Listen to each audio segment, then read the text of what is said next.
点火！点。这是当年皇上御赐给廖家的牌匾，你怎么说扔就扔了呢？你们这是对皇上的不敬，还是对廖家的侮辱？廖先生，出事儿了！什么事儿？外边出事儿，您快来看看。兄弟，我去看看怎么回事。来，这边。乡亲们，现在啊，已经不是清政府了，何谈对皇上不敬一说呀？你这说到侮辱廖家，都说家丑不可外扬，啊，这廖家的二少爷私贩烟土，已经被官府正法了。二少爷私贩烟土，现在廖家已经以私贩烟土为业，犹如我们先派木雕的声誉。你们说，这块匾留着它还有什么意义呢？点火！住手！起来！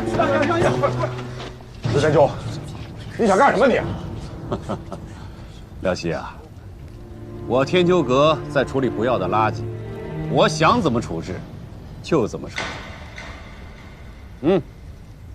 你敢！刘天秋，你真是丧心病狂啊！这可是皇上赐给我们家的匾牌啊，说要烧你就烧吗？哎呀，廖大少爷，请你说话自重一点，也请你说话客气一点。30年河东，30年河西，六合堂没了，请你们睁大眼睛好好瞅瞅，现在是天秋阁。哎呀，已经不姓廖了，这房契地契上可都写着姓刘啊。刘天秋，你忘了当年廖家是怎么收留你的吗？这30年来，廖家对你不够好吗？你如今要烧这块匾额，你也不怕天打雷劈？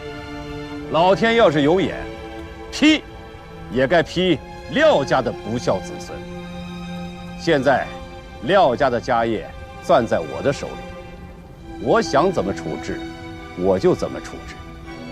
哼，六合堂，现在得靠我天修阁发扬光大。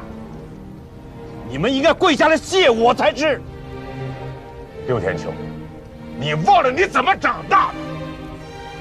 我阿爸是从小把你拉扯大，教你手艺，你丧心病狂，你把廖家的产业变为己有，你这么做，你就不怕天打五连轰吗？廖大少爷，说这个没有任何意义。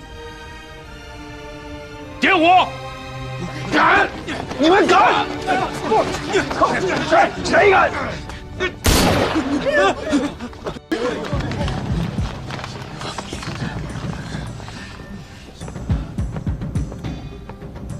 廖大少，少帅大驾光临啊！搞这么大动静，我要再不来，就乱套了。啊，少帅，你这是说的哪里的话呀？我们天秋阁在处理不要的东西。你看这个廖希廖大掌柜带着人在我家门口滋事啊！什么？你家？对呀，少帅可以明察呀。这么大的院子，可是我真金白银购置来的，这房契地契一本不少啊，上面可都盖了官府的大印啊。这就是你要烧的东西？哎呀，廖家的人也不在了，这些东西留着也没用。我的下人们把这匾摘下来以后啊，发现没地方放，所以只好就地处理。你扔的这块匾，含的可不止廖家人的心，你知道吗？少帅，你这就是说的哪里的话呀？这是余府的清政府所赐，我当街烧了它，就是表明我刘某人的一个态度和立场。刘振秋，把这块匾还给廖家。对呀，牌匾就应该还给廖家。大家说，怎么能干这种缺德事儿啊？对呀，还给廖家，还给廖家，还给廖家，还给廖家，还给廖家，还给廖家，还给廖家，还给廖家，还给廖家，还给廖家，还给廖家，还给廖家，还给廖家，还给廖家，还给廖家，还给廖家，行啊，既然少帅发话了，我刘某人不能不给面子。廖大少爷，那这块匾连同你们廖家列祖列宗的牌位，那就请你一并拿走吧。他就应该是老家的，是好人。撤。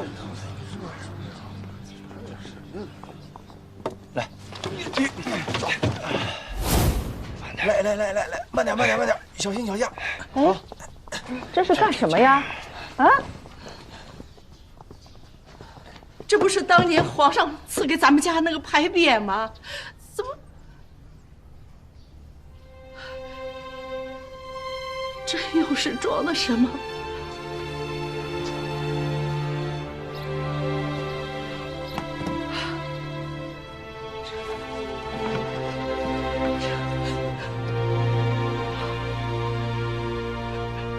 这帮丧尽天良的东西，怎么能干出这种缺德事儿呢？啊，老爷，咱们廖家是怎么了？老爷呀！哎，阿爸，快，扶到屋里走。哎呀，慢点。来呀，阿爸，对。阿爸，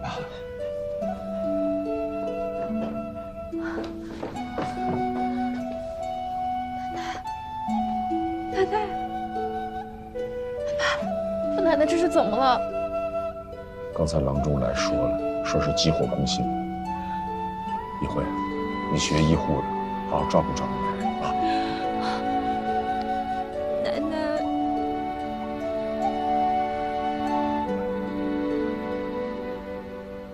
你丧心病狂，你把廖家的产业变为己有，你这么做，你就不怕天打五连呼吗？人在做，天在看。刘天秋，咱们新账老账一起算。我等着。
刺客！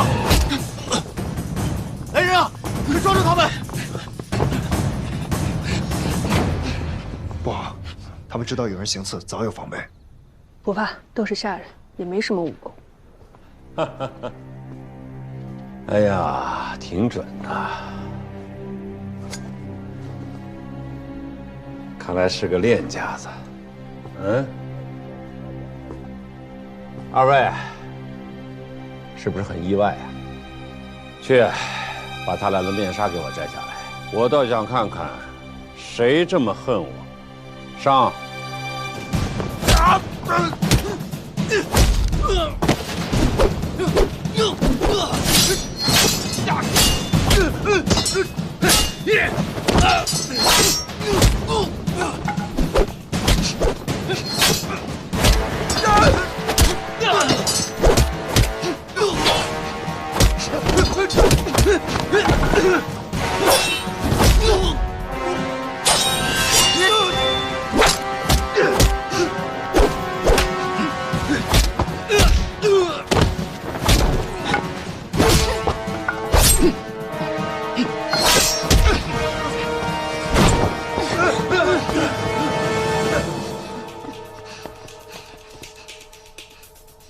赶紧追！是。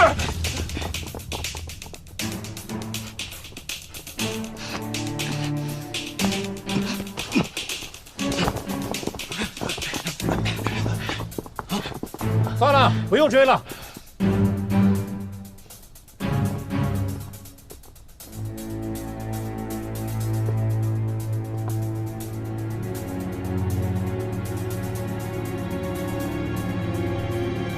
跑得了和尚，跑不了庙。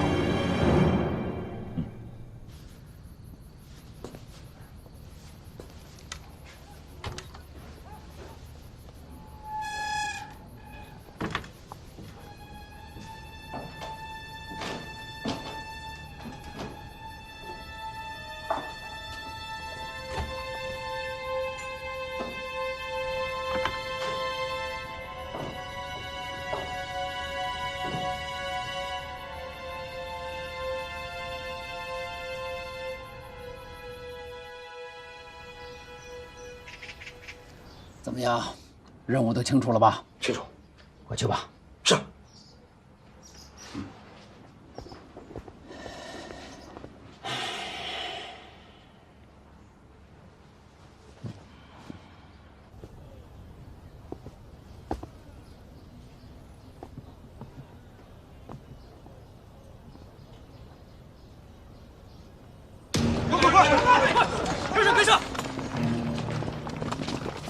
哎，干什么？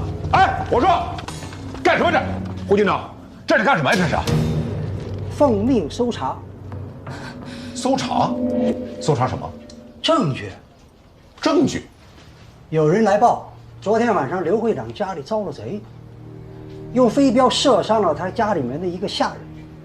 我们正在挨家挨户的搜查。这不，到你们兴盛园了。哦，是这么回事啊。我说胡警长，我们兴盛园能跟这事有关系吗？你想啊，我们一直以来都奉公守法，今天这店门刚开开，一单生意还没做，你说来了这么一堆你们这个警察。廖大师，我们也是奉公办事，您不会妨碍公务吧？哎，那倒不会，妨碍公务那肯定是不敢了，但是这样影响多不好啊！一大早兴师动众的到我们兴盛园来，这太影响我们做事。喂，怎么了？这是干什么？这是干什么？报告，知道一些。哦，这个作何解释啊？这是我的。穿夜行衣的人，非匪即盗。你是匪呀，还是盗呢？胡警长，都是误会，我们这儿没有匪也没有盗，他们都是伙计。其中有一匪，在行凶的时候，刘会长打伤了他的右小腿。来人，在，脱了鞋子，一个一个检查。等等，女眷就不用了吧？这传出去不太好听啊。无论男女，通通检查。检查。来，胡警长，别动啊！来，胡警长。梅老板，我劝你还是乖乖的接受检查，不然整个兴盛园的人都会遭殃。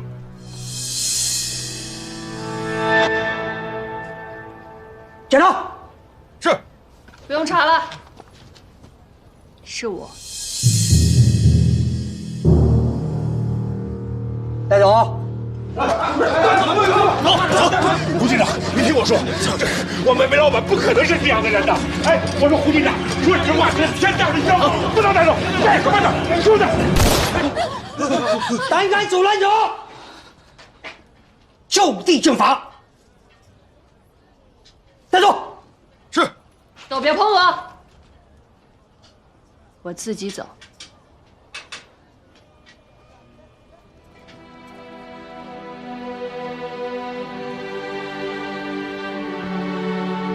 规的，正规的，正规的，正规的。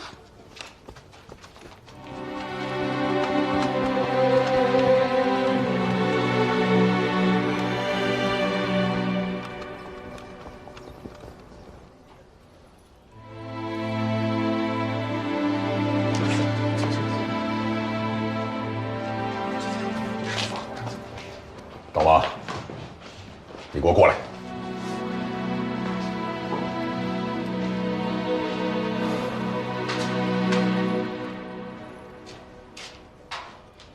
你告诉我，昨天晚上你们去哪儿了？说话呀！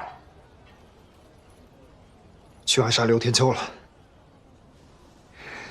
刘天秋本来就只是老狐狸，这种事情之前为什么不跟我商量商量的呢？就贸然行事啊！梅姨见老太太气得病重，想替她出口气。大少爷，大少爷，快来看看老夫人！大少爷，阿妈，阿妈，阿妈，我在这儿呢。我要见阿爸了。阿妈，您别多想啊，您好好躺着，刀疤去请郎中了。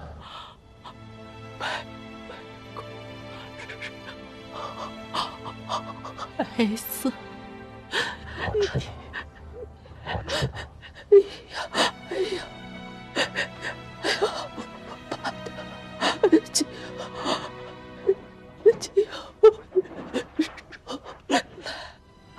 爸爸，你放心吧。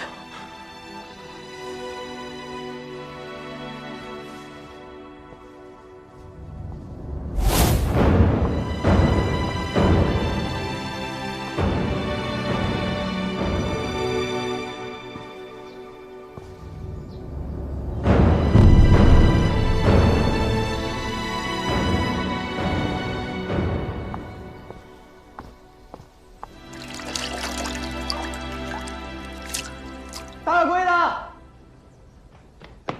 大掌柜的，廖西来了。让他进来。是。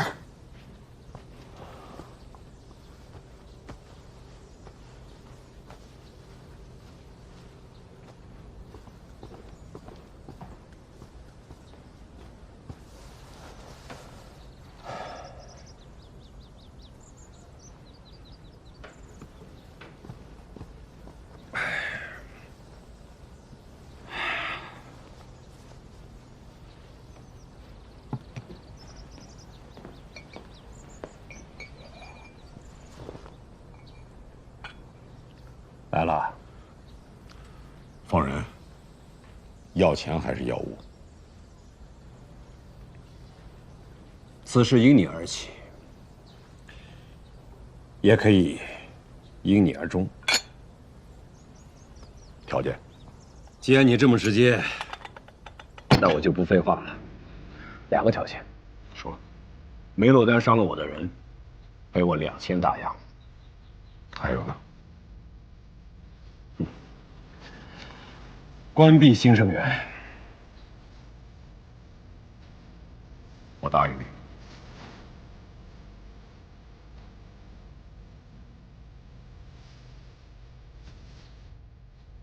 哎呀，我是真没想到啊，你这么爽快就答应。什么时候见到人？好，现在就可以放人。你呀，真是跟你爹一样。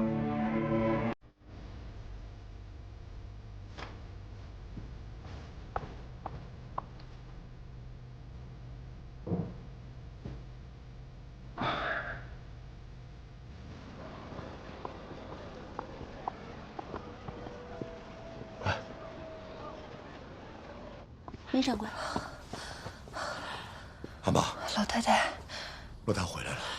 我回来了，是我回来了。老太太，都是我不好。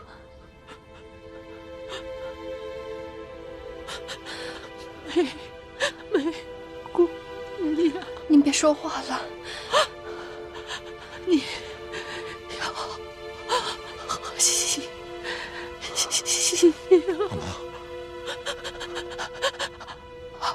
在一起。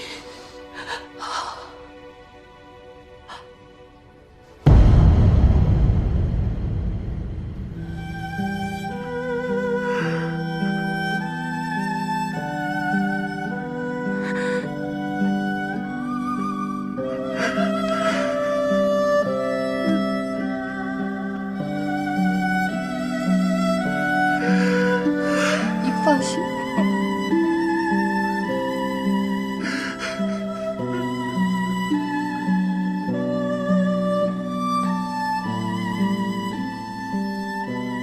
阿爸，阿妈，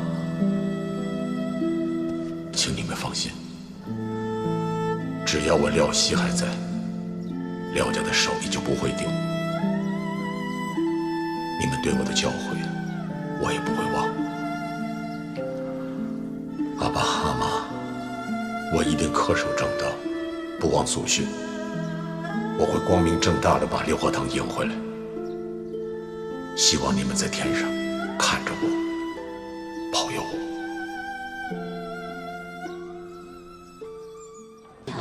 是吗？不知道。哎，这儿关门了，估计让田秋阁回家啊。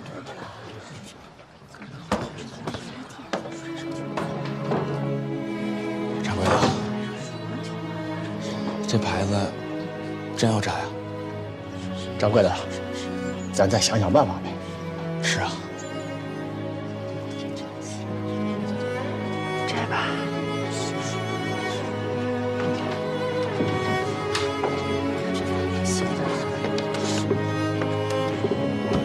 等等，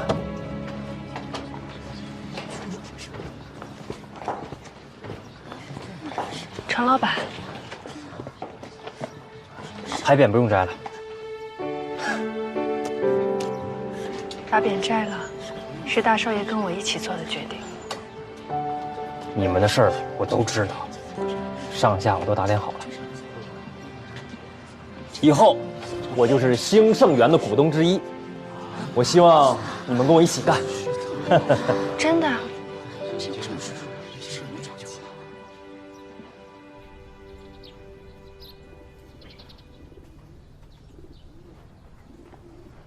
师傅，程先生来了。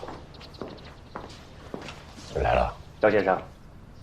大少爷，陈老板把我们的铺子保下来了，但是他说想跟我们一起做。一起做？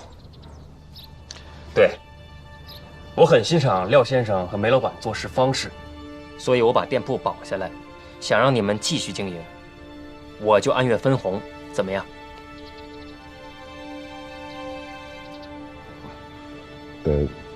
程老板，您请坐，坐着。哎，烧茶。好。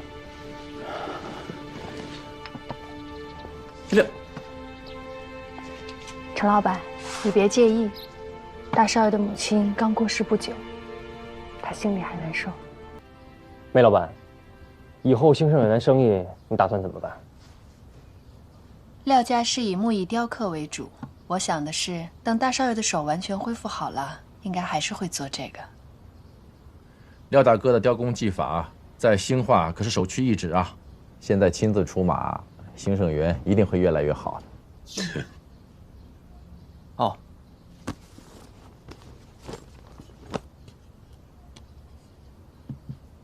钟田先生，这是有没有一种似曾相识的感觉？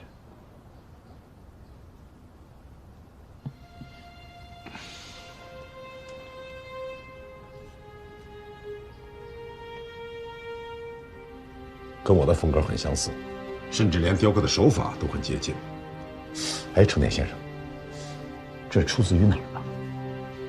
出自于日本的唐本家族，而且这只猴子比你的松鼠上市要早，以至于被南洋客商误认为您所雕刻的松鼠就是唐本家族。我们已经特别声明，但是商户们不相信，都觉得你剽窃了他们的技艺，以至于没人订咱们订单了。这到底是怎么回事啊？廖先生，你跟我说实话，你是不是之前见过猴子雕瓶？程先生，您这话是什么意思啊？我师傅是那样的人吗？再者说了，我师傅之前根本都没见过这只猴子，您不也是第一次见吗？那我是不是可以说唐本家族剽窃我师傅的小松鼠呢？我相信啊，廖兄绝对不是剽窃别人东西的人。廖先生，那这雕刻松鼠的技艺是不是出自廖家的镇主？不是。现在一定要弄清楚这只猴子到底是怎么回事。陈田先生，日本的木器制作本就跟我们同宗同源，两国匠人呢，经过几代乃至几十代的代代相传，才发展到今天的这种地步。我想在同一时期，日本的唐本家族的匠人呢，这个时候诞生了这只猴子，是不是跟我有同一种感悟啊？我现在只能这么想了。廖先生境界是越来越高，那你看看能不能再改进一下，把这猴子比下去？咱们得重新占领市场。这不是说我自己想提高就能提高得了的。啊，对了，师傅，有件事忘了跟您说，商会贴出告示，说是要公布什么规章制度和条例。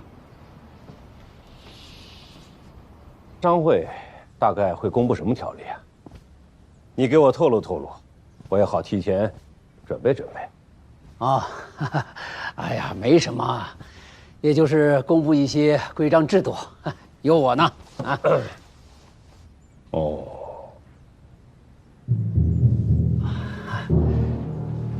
你尽管放心好了。哦。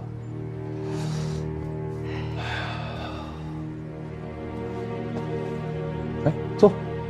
哎，好好好。哎，昨天大帅的手令到了吧？啊，是，我一早就听说了。哎呀，这次刘会长得到了大帅的提拔，以后啊，我这个商务专员就得听你刘大会长的指挥了。恭喜刘会长，恭喜呀！嗨，你我都是给大帅办事的，千万不要客气。哎呀，那哪行呢？这以后啊，叶某人还得指望着刘会长多多关照啊。好说好说。叶专员，叶专员，哎，还有事吗？那个，我回头把条例拿过来，你再修改修改。刘会长，那就不打扰了啊。那就不送了。好，刘部啊。哎呀，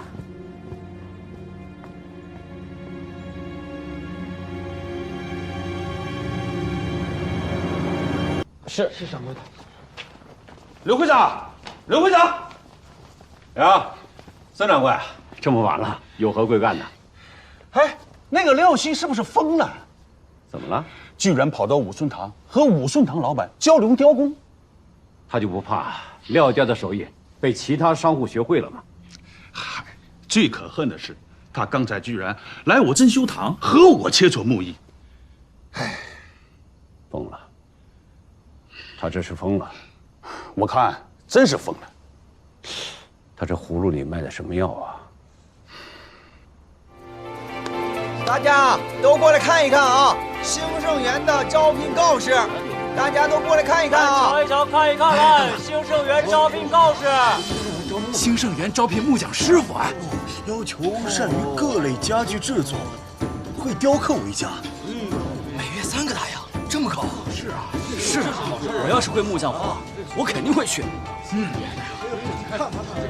匠啊，工匠钱还多，学徒是啊。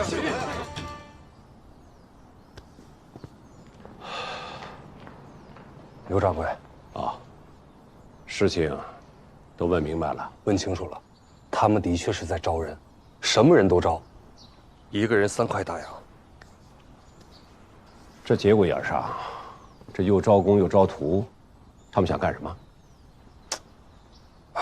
我觉得这事儿没这么简单，他们这是动摇军心，这不挖墙脚吗？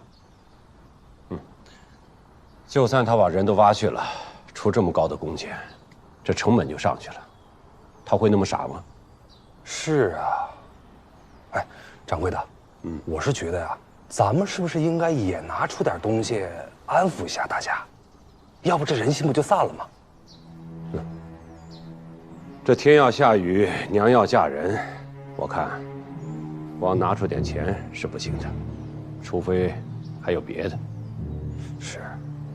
哎，掌柜的，那你说六合真谱是不是？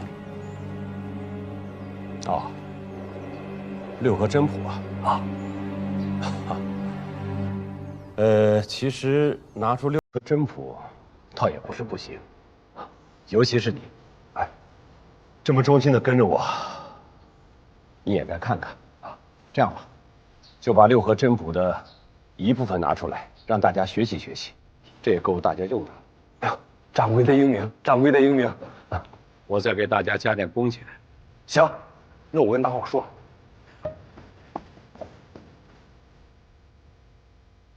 还想打六合真谱的主意？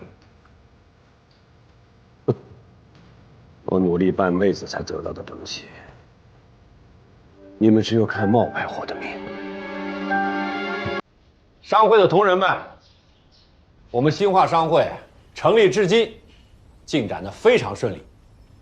只要全部仰仗诸位和政府的支持，在下感激不尽。今天我作为商会的会长，接下来要宣布商会的规章制度。什么规章制度啊？1. 合法经营。2. 不掺杂实假，价廉物美。3. 正大公平，互惠互利。基于公约，商会特规定，以后商会的商户订单要统一报备。统一报备，这可不行啊！我们的票单都公开，本和利不就全都知道了？这没有任何的秘密了吗？让我们怎么活呀？是不是？是啊，是啊，这买卖全都经他们手了，那以后不他们说了算了？不行，那绝对不行！这你说这不这你拉倒吧！你这。诸位，你们的心情我理解，但是现在生意不好做啊，外面是什么情况，大家最清楚。大帅此时正出征平叛，保我们一方平安，让我们能安安全全、踏踏实实在兴化做生意。所以呀，我们的心要齐，劲要往一处使，才能共荣嘛。什么共荣啊？分明就是想控制市场，吃独食。你看，这，要是这么干，这个商会我不入了，我也不入了，我也不入了，我不入了，这叫人怎么干？这没法干呀！诸位，请安静啊，听我说。我刚才宣布的是商会的规矩，这更是政府的规定。如果大家有什么意见，可以不在兴化经商啊。一会儿我会让他们把规章制度下发到你们每一个人的手里，大家遵照就是了。啊，散会。哎，这就散会了。你看这还没说明白。商会独断专权，以后商户们都没法活。真是气死我了！你就没有见到那刘天秋小人得势的样子？还没当几天商会会长，都不知道自己姓什么。那主要是商户的订单都要拿到商会去报备记载，时间长了还不得受他摆弄啊？我看呢，他也蹦跶不了几天了。我们兴盛园该干什么，还干什么。廖先生，梅老板，梅老板，廖先生，怎么了？大事儿，大事儿！什么大事啊？你们知道我见谁去了吗？谁啊？安夫人来了。安夫人，您来兴化又做什么大生意啊？现在洋人托我在兴化采购一批出口到南洋的雕花家具，我就是为这事儿来的。您讲，您讲。这是个大生意。好，大少爷，如果我们签下这个订单，那兴盛园没多久就可以赶超天秋阁了。现在安夫人已经入驻商会会馆了，我相信不出2、3天的时间，整个兴化的商户啊都会知道这个消息的。廖先生，我们现在该怎么办？现在我们跟刘天秋硬干的话，肯定是不行。他毕竟现在是商会会长啊。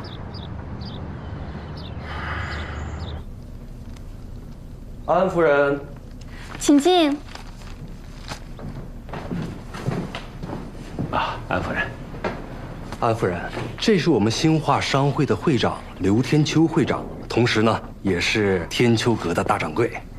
你好，刘会长。安夫人好，请坐。您请坐。哎呀，知道安夫人调重在身，那我就直说了。我听说安夫人来我们兴化带了一大笔雕花家具的订单呀。刘会长消息灵通啊，你是怎么知道的？作为兴化商会的会长，这么大的事儿，我要是不知道，不是很奇怪吗？刘会长还是天秋阁的大掌柜，恕我直言，之前没听说过啊。啊，是这样，就是以前的六合堂，现在呢变成天秋阁了。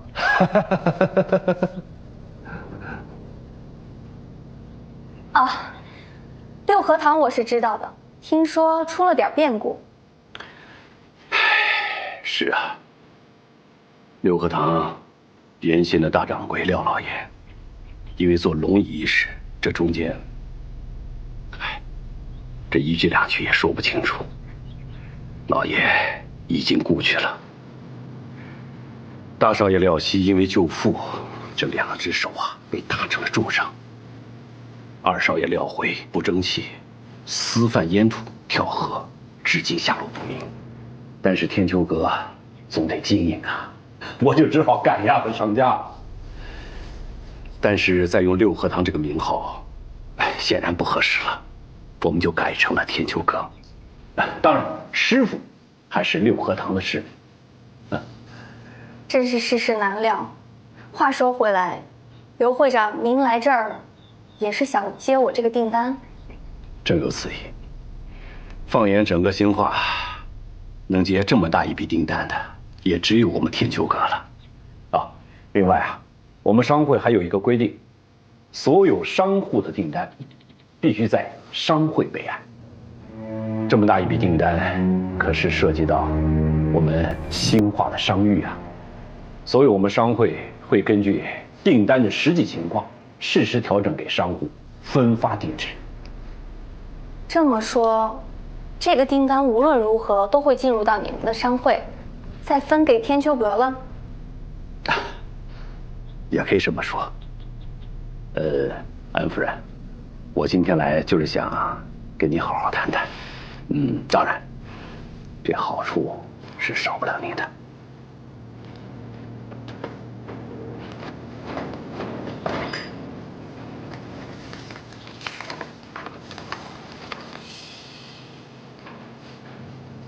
刘会长，我也是替洋人办事情。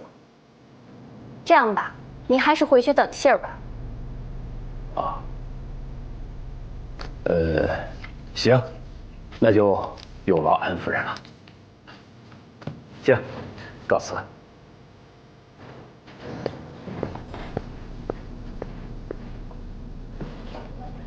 掌柜的，来客人了。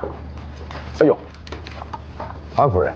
廖先生，梅老板，安夫人。请坐。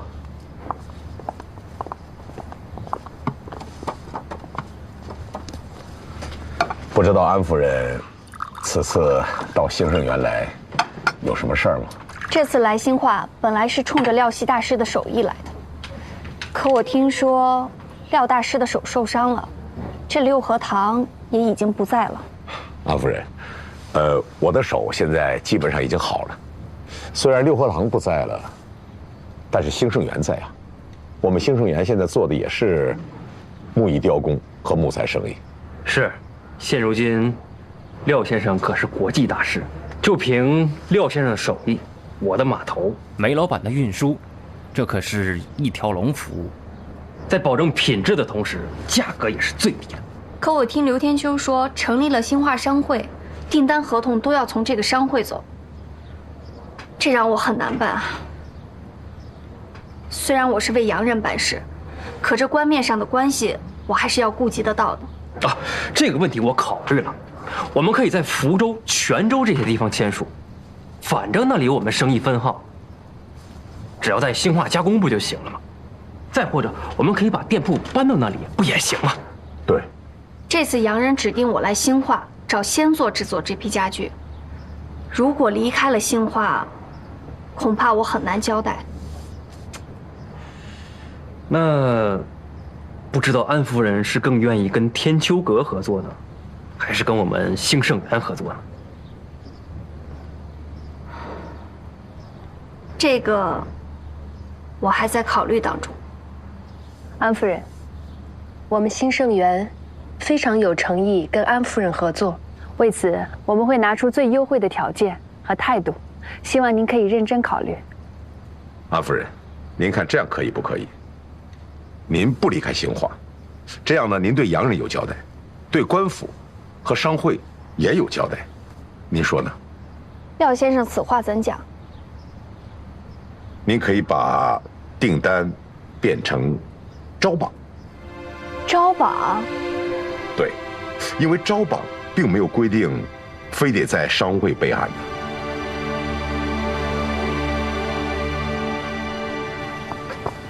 大掌柜，掌柜的！哎呀，你慌什么？怎么了？掌柜的，今天听说，安夫人要在这个招商会上开一个什么说明大会，好多人都去了。这个安夫人玩什么呢？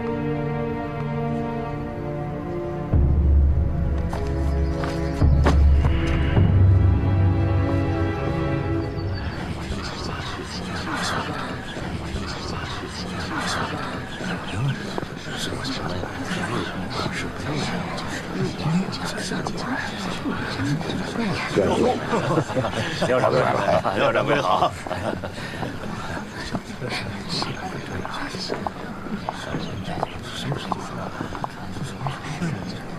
诸位，今天召集大家来，想必大家已经知道订单的事情了吧？安夫人，你是为了把订单交给商会啊？还不如直接把订单交给天秋阁和珍馐堂呢。你们少说两句，听安夫人怎么说。关于这个订单，我想改变一下形式，招榜。招榜？安夫人，这怎么冒出个招榜？你这具体是怎么个招榜啊？我会把家具的制作样式、数量分发给各位商户，大家按要求制作样品，形成榜书交给我，我会当众开榜，物美价廉者得。安夫人，这不合规矩吧？啊？刘会长，这不是我的意思，是洋人的意思，上知下派。招榜好啊，早就应该招榜了，你这就对呀。好，就招榜。行了行了，这次招榜的时间就定在15天之后，我会当众开榜。好。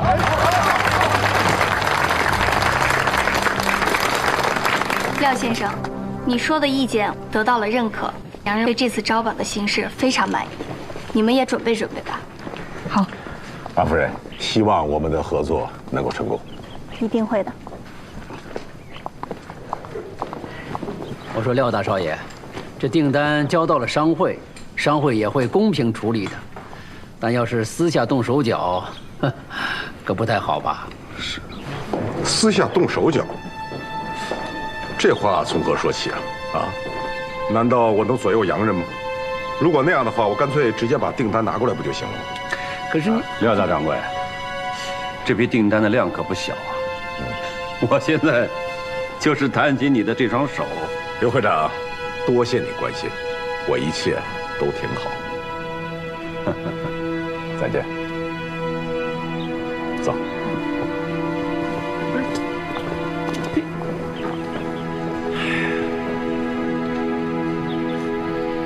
这等了这么长时间了呢，会长怎么还没来呀？啊？哎，刘会长来了。刘会长，安夫人，早啊。刘会长，感谢你准时到来，请稍等。我们提前来啊，就是为了表达对这份订单的重视啊。样品我已经带来了，希望安夫人秉公处理，说话算话呀。那是当然了。安夫人，安夫人，我们没有迟到吧？你们来的很准时，还有几分钟才开始。好，那既然人都来齐了，我们就开始吧。按照之前定下的规则，9点钟准时截止。可能还会有其他人来参加应标，请稍等一下。我估计应该不会有人来竞标了。刘会长，既然安夫人都说了等几分钟，我们也不在乎这一会儿。好，等一等，时间还没到，我也来应标。我珍馐堂也来了，希望没有迟到。谁让你来的？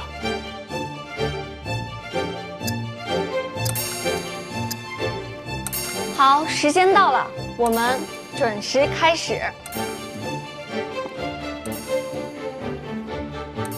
我们今天的程序是这样：一会儿大家先把写有工艺、规则、报价的竞标书交上来，我会当众把它封存，这样就保证了大家不会临时修改和调整价格，这是公平。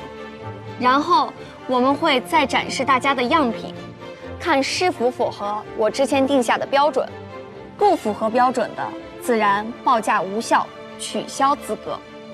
符合标准的，我们最后会把标书拆开，物美价廉者得。如果报价一致，那我们就要看看谁家的工艺更好，大家可以参与讨论。当然，最后的获胜者是由买家决定。大家有没有疑问？没有疑问，那就开始吧。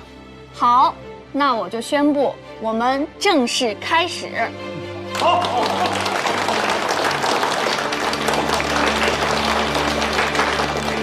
请各位交标书，天秋阁先来。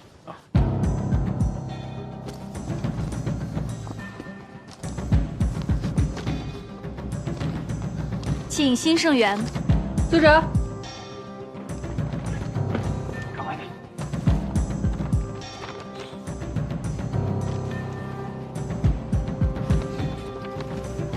请。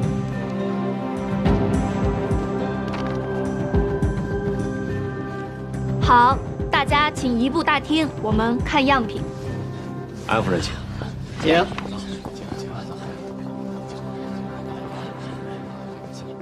展各家样品。珍馐堂、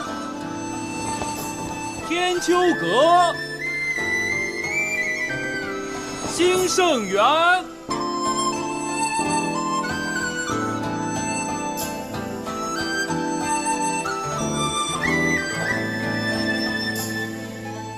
这是珍馐堂的样品。怎么样，夫人？我们珍馐堂的手艺不错吧？真是不错。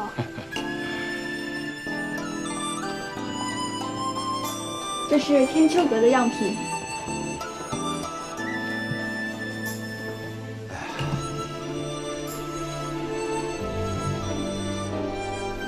安夫人，没有让你失望吧？没有。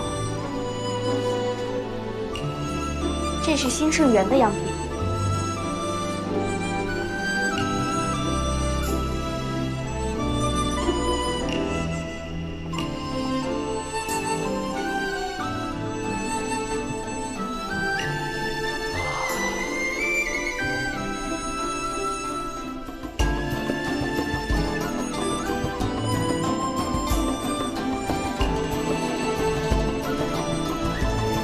我相信大家都拿出了各家最好的手艺。安夫人，这应该就是你想看到的吧？当然了，你们3家的样品都符合我的标准，大家都可以进入到下一环节。等等，刘会长，你有什么想说的吗？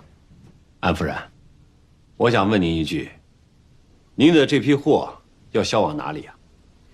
一部分是出口到南洋，一部分运到欧洲，有什么问题吗？这就是了。请大家仔细看，我们天秋阁的样品和新盛源的样品有什么差别吗？你想说什么？我觉得没有什么差别。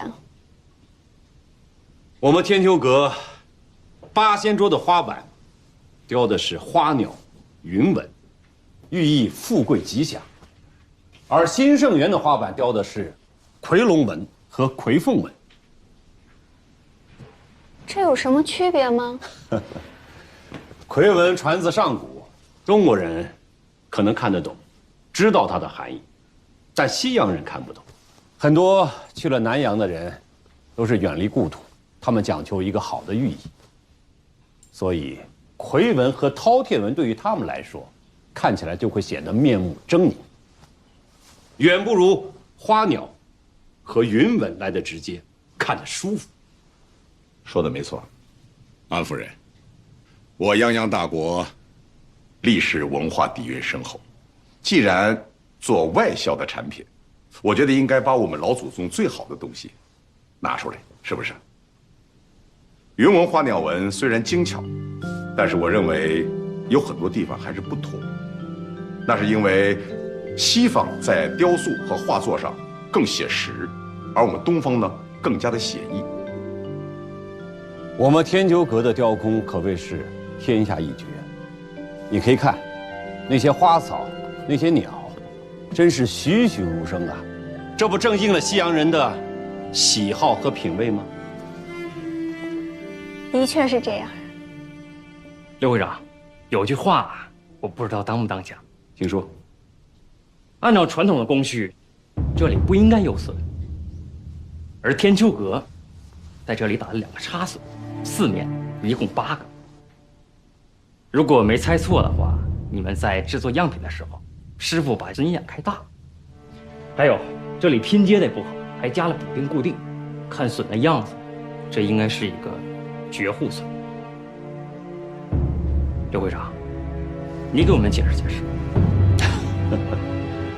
郝艳丽啊，你说的没错，我确实是加了8个绝户损，但是我这么做完全是为了你的生意考虑啊，绝不是因为我的什么面板铺的不好啊，损眼打大了。安夫人，您的货是要运往西洋和南洋，路途遥远，舟车颠簸，一般的工艺很容易损坏，但是我加了绝户损，会让你的桌椅更加牢固，更加结实。绝户损又称为万年牢，一旦打进去，就绝无松动的可能，这不正是你所希望的吗？刘会长言之有理。安夫人，木做的毛榫结构啊，是起稳定作用，日后呢，在使用维修的时候，随时可以拆，随时可以装，装完以后也没有问题。这是一般的毛榫，但是绝户榫就不一样，绝户榫一旦装上以后，往后再有问题是万万打不开的。刘会长，我说的对吗？非常认同，但是我还想问一句，西洋有懂榫卯的木工师傅吗？这个倒是没有。这不结了，西洋没人会修，所以所谓的拆卸是绝无可能的，根本就没有这个必要。哎，如果一户人家买桌椅能用上好几辈子，那安夫人，您的这些桌椅又卖给谁呢？安夫人，到底是损眼过大还是万年牢固？刘会长的话有点强词夺理，安夫人也该有自己的判断。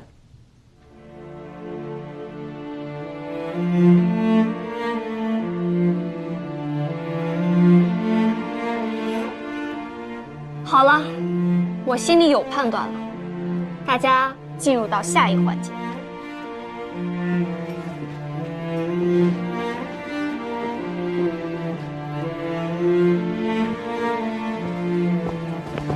让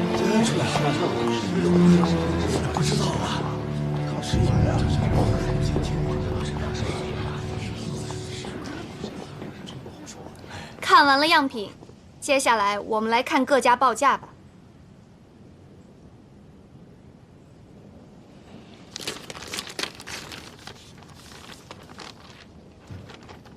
珍馐堂10万元，孙掌柜有问题吗？没问题，就是10万。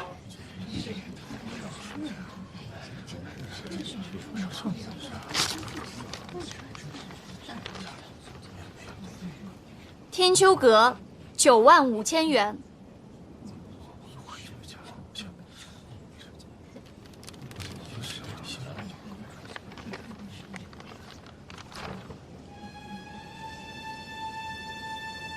兴盛园15万。刘喜，你疯了吧？报了个15万，啊？哼，刘会长，我没有疯，刚才在里面看到的只是个开胃菜。我报的这15万，是刚才那一款和下面这一款新式家具的总价钱。苏哲，来，大家看看这把高背雕花椅，我们采用了目前市面上最昂贵的红木制作而成。在规定的制式里面呢，我们把靠背和椅面尺寸做了调整。那是因为我们考虑到洋人的身高尺寸，在前期设计图纸上就做了调整，这样并不妨碍它的整体感。在整个制作过程当中呢，把先做细腻圆润的基础之上，加入了精做硬朗大气的风格。当然，这一点在前期设计的图纸上我们就做了规划。就洋人来说，它不光看着舒服，做的也很舒服，同时它也符合我们中国人的审美。廖大少爷，你说的再好听没用啊！啊，你这是违规操作呀！刘会长，我怎么就违规了呢？我们安夫人大老远跑到我们兴化来，就是冲着仙座来的。你非要增加精座雕工是什么意思呢？刘会长，您考虑的太多了。那么在招标书上并没有规定只能用仙座的雕法，对不对？招标书只是要求了制式、尺寸和材料的范围。我说的没错吧，安夫人？没错。行，就算没有，但是招榜上写的清清楚楚，物美价廉者得。我们两家按照制式和要求算了又算，最低价是10万。没错，咱们谁也别蒙谁，明说了吧。你明明算好了9万7的，怎么说改就改了？哎，孙掌柜的，你怎么知道我算好了9万7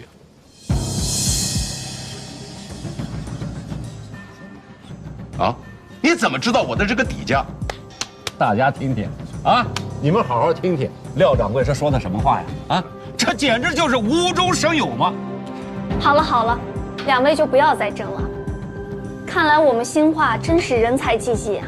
两位雕工大师的作品我都非常喜欢，不过这难分伯仲之间，我还是得好好想想了。这样，我们稍事休息，稍后再议。大家请便。好。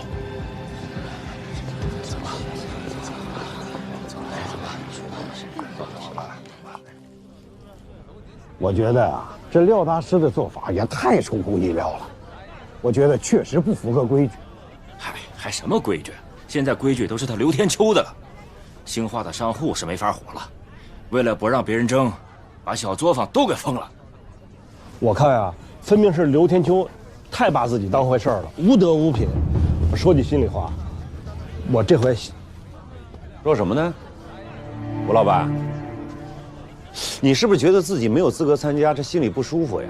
你也不怕乱说话闪了你的舌头，敢公然在商会门口散布诋毁我刘天秋的话，你是不是觉得商会管不了你了？刘会长，我哪敢说您啊？我就是说我爷爷，我也不敢说您啊。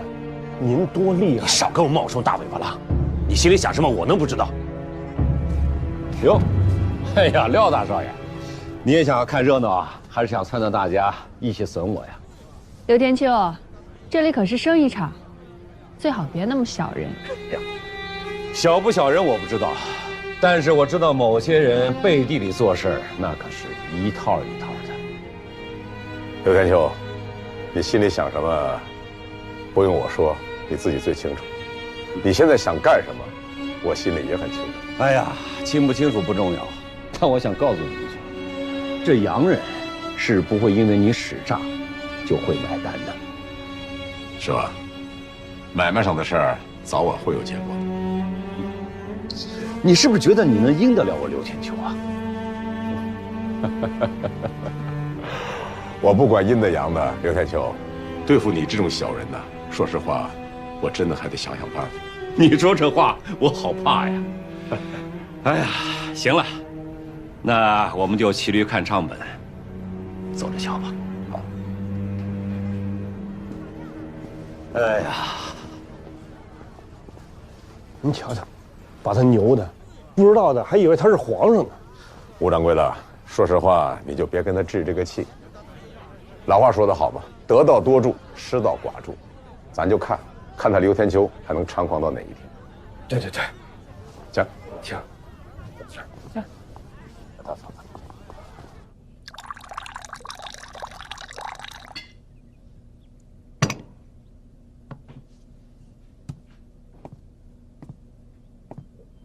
安夫人，哎呀，安夫人一看就是留过洋的，品味就是不一样啊。您是叶叶知秋，我是兴化当地的商务专员。刚才那个珍馐堂啊，也是鄙人参与的买卖。哦，原来是这样子。那叶专员，您有何指教？安夫人，我是这么想的，那个再怎么说，我们也是政府关照的买卖。既然安夫人替洋人买办，您看是不是可以多考虑一下我们这边啊？叶专员，按道理说，我应该是这么办，您是政府的人，但我现在也是替客户办事，有些事情还是要看品质的。那当然，那当然。您看我们的品质，你们的品质，我说实话，缺少了一点精细，不如天秋阁和兴盛园。哎呀，这个精细不精细嘛，以后可以慢慢的改嘛。那照安夫人的意思，这天秋阁和兴盛园，打算买哪家啊？天秋阁。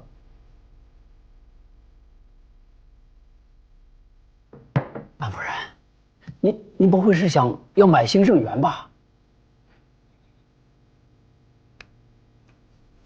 抱歉，这个事情我无可奉告。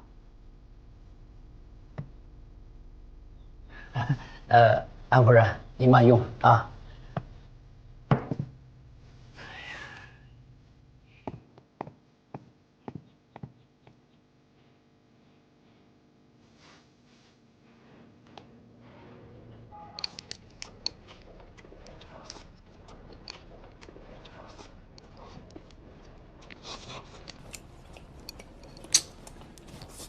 吃个粉那么小点声，我知道你心情不好，但是你咽了才说话。我是说呀，廖氏这回还真弄了个仙派没有的东西出来，纯粹是瞎折腾。我看啊，他就是个败家子儿。这廖家的样式、雕工、木艺，早晚要毁在他手里。反正我就是觉得他这回的想法还是不错的，算是突破吧。突破个啥呀？他这是在毁老祖宗的东西。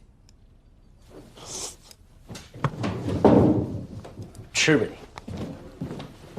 哎，你不吃啊？我不吃了。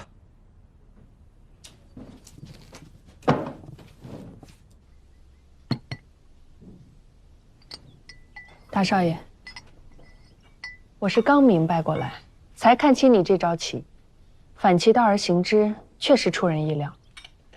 可要是不成，代价是不是有点大？我一开始做决定的时候，就已经想到了。我觉得安夫人和洋人他们会同意的。应该没问题。我刚才啊看到那个安夫人，看到咱们的雕工时，那眼睛都直了。我敢打包票，她肯定会买的。再者说了，也不看看是谁下的刀。我是有一点担心，这事不太合规矩。梅老板，怎么才算合规矩？他刘天秋这个人，我太了解他了。他本以为我不会这么做，但是我就反其道而行之。他不认为我不会这么做吗？我偏偏这么做。对付刘天秋这种人，就该这么做。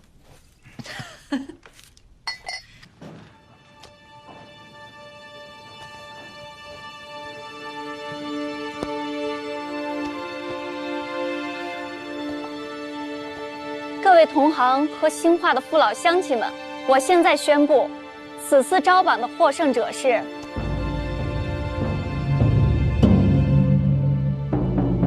兴盛园，恭喜！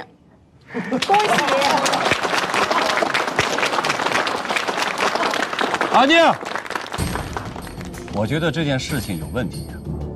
刘会长，有什么问题？安夫人，你有没有想过，如果你这么做的话，就等于是你说话不算话，而且还造成了先做木易不纯的隐患。刘会长，你这个想法我就不赞同了。我觉得我作为一个买办，就是要为买家和卖家找到合适的东西。我觉得兴盛园这次的想法和用料我都非常喜欢，所以我觉得我做的决定没有什么问题。至于你说的隐患，我觉得就算不是这次招榜，也会有别人打破的。但是，作为兴化商会的会长，我有责任和义务维护我们这个行业的标准和声誉，抵制你们这种不良的竞争。刘会长，我知道你在兴化的地位，可我也是在给洋人办事，就连大帅也会对洋人礼让3分。你明白我的意思？既然安夫人这么说了，行，那我无话可说。好，既然大家都没什么意见了，那我们就开始现场签约。请兴盛园代表上台签约。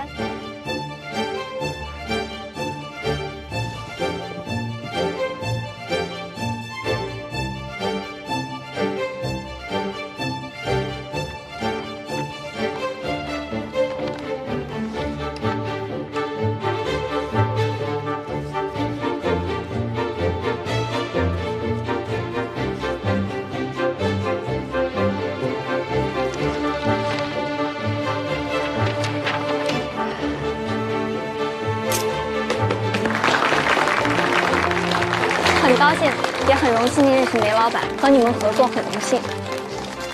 安夫人，也谢谢你，我们也很高兴。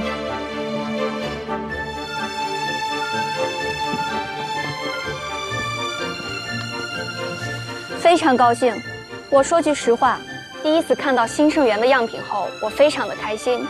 我相信，如果它的样式做成1桌6椅的话，能在洋人市场打开非常好的局面。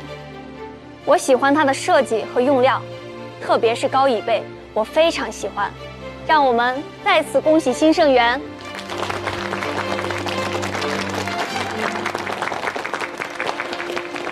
好了，本次招榜到此结束。梅老板、廖先生，安夫人，还有什么事吗？我就是想问一下，以后的合作能不能都和兴盛园？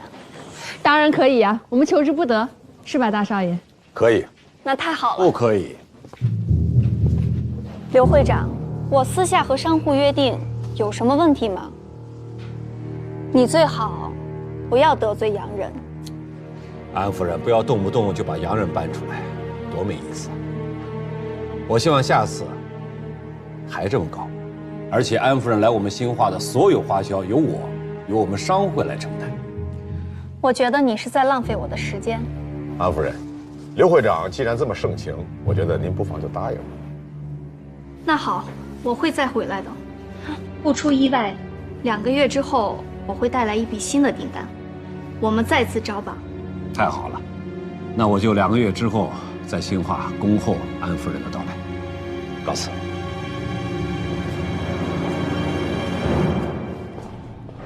刘会长，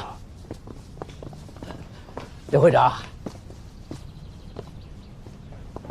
哎呀，真是想不到啊，这次竟然是兴盛园给赢了啊！看来我们真是竹篮子打水一场空啊！这才哪到哪儿啊？他廖希啊是走了狗屎运了。是不是走狗屎运还很难说，反正啊，这回他是赚足了人气啊。不过刘会长也没必要为这件事情跟他生气，不值得啊。说不生气那是假的，他不是要跟我们比雕工花样、比材料吗？我刘天秋也不是吃素的，走着瞧吧。